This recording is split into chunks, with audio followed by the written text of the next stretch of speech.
economic advancement.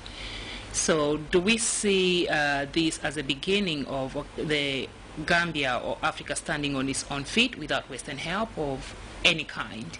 Look, let me not be misconstrued. What I said is very clear. Any institution of a neo-colonialist and colonialist nature. Yeah, because it's what the colonials. Okay?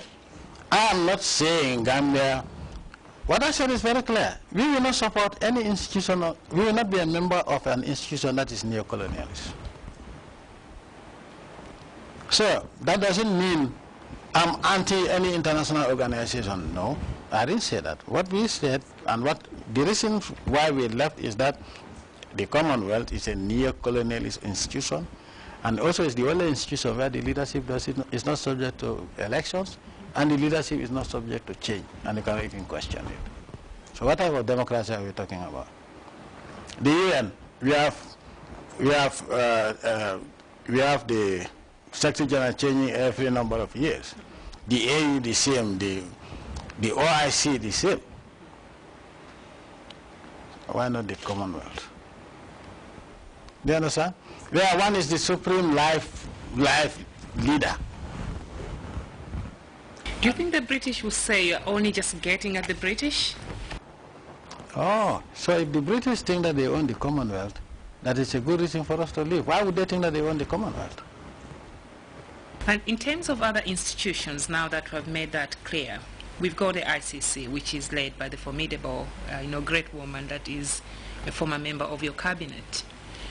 What are your views on an institution like that, which has had a lot of backlash from many Africans, including some African governments? And I would like to know your views as an organization that is led by one of your own. You see, the ICC, just like any other institution like the Commonwealth, Africans are fond of jumping into institutions, become membership, ratify it, and then read the text. After you have ratified, you have become a member, you ratify it, and then you read the text and say, oh, what have I gotten myself into? I warned my colleagues then that we must be very careful jumping into one bandwagon after the other. From globalization, we jump into it without even finding out we jump into every bus without knowing the destination. And then when they stop in hell and say all Africans drop, say, oh, why Africans, why are we here? You understand? We have accepted everything created by the West without even questioning. Now, just recently, there was this arms trade treaty that is detrimental for Africa. Because what it's saying, all these countries that are pushing Africans to be members and ratify, they are all nuclear armed countries. And they still hate Africa, they are racist, and they are eyeing our resources. And then you tell Africans to join an institution that say, oh, Africans cannot buy arms. Do you understand? But coming back to the ICC, now in every institution, there is what is good about it and what is bad about it. But I'm not also speaking as an African, as a Gambian, and as a Muslim. But more importantly, I'm speaking as an African. Africa, the African continent, constitutes one of the largest blocs in the ICC, and for which ICC came on its feet very quickly and took root. Now, I made it very clear that before we make a resolution accepting this, we have to understand what it is for. Because we've burnt our fingers on several occasions. Oh, no, this is clear that this and that and that. The ICC, they say, is very clear. Then came the indictment of Bashir. Some were in for it, some were against it. And they started talking about it. I said, this is what I told you. They indicted a sitting African president without even informing the AU. Who can indict a European president or a prime minister outside of Europe without informing the European Union? This was an insult. So, and they said, oh, the matter was sent to the indictment came as a result of the UN Security Council, to which no African is a permanent member, decided to refer Bashir's case to the ICC.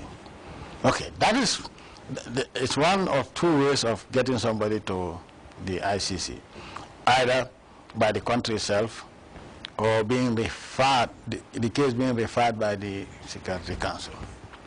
So, now, to be fair, I'm speaking between me and the Almighty Allah.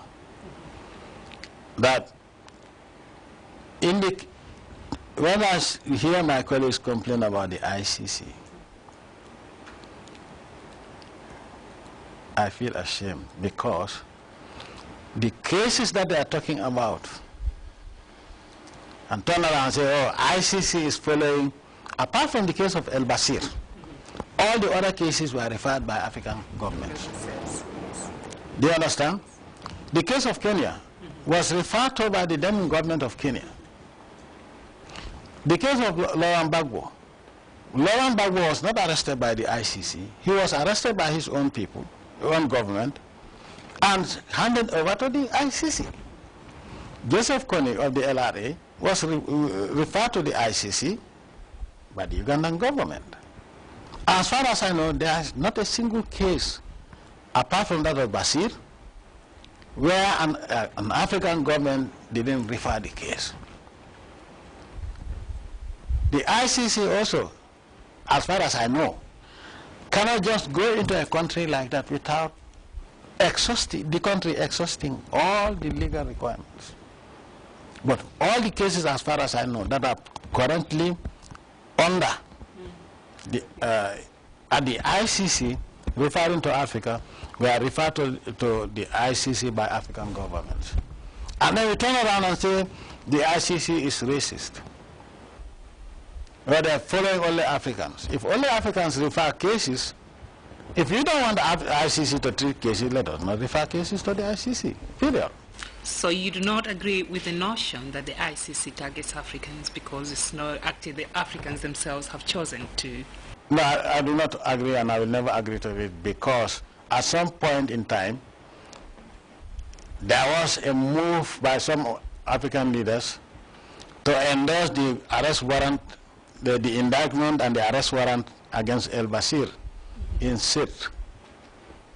And I made it very clear that if you have a problem, it is very shameful that we Africans, when we have a problem among ourselves, instead of being brave and put it before the AU and solve it, you want to use international institutions to solve our problem. If you have a problem with Bashir, deal with Bashir. But this AU is not going to endorse the arrest warrant. So you must be very proud with what my sister and the lady, Mrs. Fatou Bensouda, is doing at the ICC.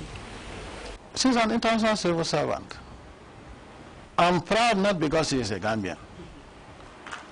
I'm proud because she is an African woman.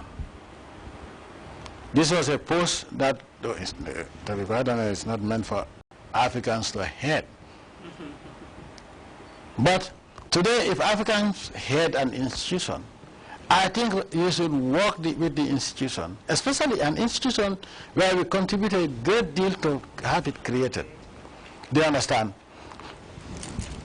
Whether it's the Gambian who is there or not, if they go on out of their way without being requested, they go out of their way to target Africans, I'll be the first to tell them to kick them out of Africa.